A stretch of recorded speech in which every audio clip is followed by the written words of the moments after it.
Olá amigos, tudo bem? Eu sou Eduardo Almeida e nós estamos de volta com o nosso programa de capacitação de empreendedores. Hoje com um tema da máxima importância, da qual eu sou apaixonado. E que tema seria esse? Liderança. Sobre o que falaremos hoje?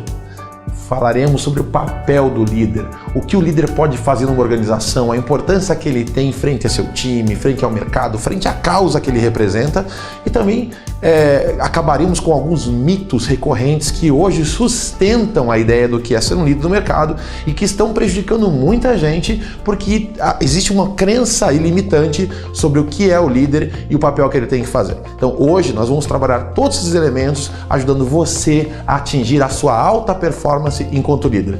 Vamos junto! Então vamos lá, vamos começar com uma pergunta certamente que tem o poder de mudar algumas crenças em você. Me conta aí, qual é a diferença do chefe para o líder? Já parou para pensar sobre isso? Certamente, se você está lendo por aí na internet, em algumas redes sociais, ou até alguns institutos que têm cometido esse equívoco, você vai dizer que o chefe é ruim, o líder é bom. Dá uma olhadinha nesse material aqui só para você ver os principais erros cometidos. Então o chefe diz, vá, e o líder diz, vamos. O chefe manda, o líder orienta. Todos esses conceitos que você vê aqui têm sido profundamente divulgados como verdadeiros. Agora, você quer ter uma surpresa? Eles são absolutamente falsos. Vamos entender o porquê? É interessante observar, quando a gente pensa sobre liderança e chefia, que a gente tende a comparar as duas coisas. Mas não sei se você percebe, elas não são a mesma coisa. Estrito sensu, elas se correlacionam, elas se trabalham, elas se organizam entre si, mas são coisas diferentes. Até porque chefia é posição, está ligada ao papel do gestor numa organização. Já a liderança é uma competência, uma habilidade e depende de você reconhecer em si essas competências para poder aplicá-las. Agora, quando eu começo a entender essas diferenças, fica muito interessante quando eu paro para pensar o seguinte: uma pessoa se torna chefe ou gestor na medida em que ela é reconhecida numa organização por seu talento, ou mesmo ela iniciou um negócio e desta forma ela foi colocada numa posição hierárquica vertical. Ou seja, chefe você se torna todas as vezes que você tem subordinados ao processo de trabalho. Você estava atuando numa organização, tinha uma capacidade técnica, ela foi reconhecida, te levaram para uma posição de gerente, por exemplo. Porém, aí está a dificuldade. O que as pessoas não percebem é que essa posição ela vem imbuída de poder, porque o poder pode ser delegado. Ou seja, quando você assumiu aquela função, alguém disse para você, um presidente, um diretor disse, assuma essa posição e agora você tem o poder para contratar, para demitir, para cobrar. Toda essa descrição de cargo, ela vem junta para você. Ou seja, você passa a atuar junto com aquela equipe com o poder nominal, um poder que foi transferido para você. O problema é que a transferência de poder não se caracteriza por uma transferência de autoridade. E aí vem a questão, a autoridade você precisa construir por meio de exemplos. A gente costuma dizer, eu fui oficial do Exército, fui segundo-tenente de infantaria, e o Exército peca muito por liderança, né? A gente tem trabalhado muito isso hoje, mas estrito sensu se usa muito a questão da chefia, da patente. E aí mas mesmo assim no Exército se cobra muito essa congruência, onde a gente aprende frases como, em liderança, exemplos convencem, palavras convencem, mas exemplos arrastam. O que eles querem dizer com isso?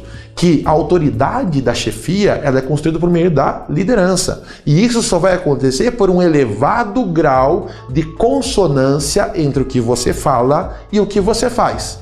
É exatamente pela dissonância, a tendência de falar uma coisa e agir de outra forma, que os chefes muitas vezes são mal vistos nas organizações.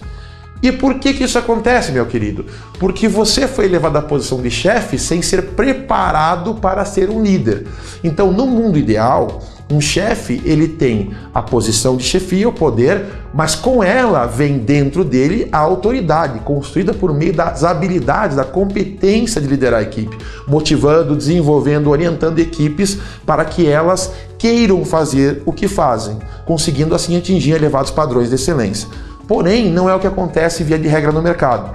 Muitas vezes a pessoa é colocada na posição de chefia e ela não é qualificada para liderar. E aí se criou um mito de que o chefe é ruim e que o líder é bom.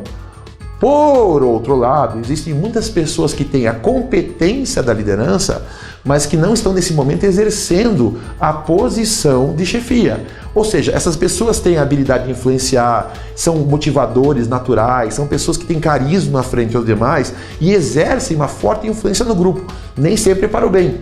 Muitas vezes pessoas que estão na base da liderança numa organização estão jogando contra a organização, elas estão exercendo essa capacidade, essa habilidade de uma forma equivocada, mal direcionada, mas não estão em posição de chefia.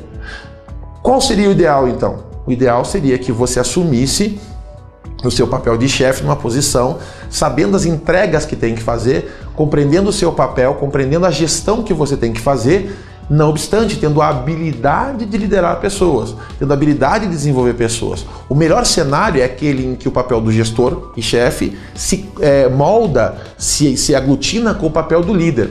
Quando nós temos uma pessoa numa organização que sabe chefiar e liderar, nós temos um casamento perfeito entre essas duas competências. Se no final do nosso encontro você conseguir entender que ao casar as duas posições, casar a questão da liderança com a chefia, você vai ter o melhor resultado que a sua empresa e que você precisa, então nós cumprimos plenamente esse papel desse encontro. Agora vamos começar a entender as grandes habilidades que você, enquanto líder, deve ter.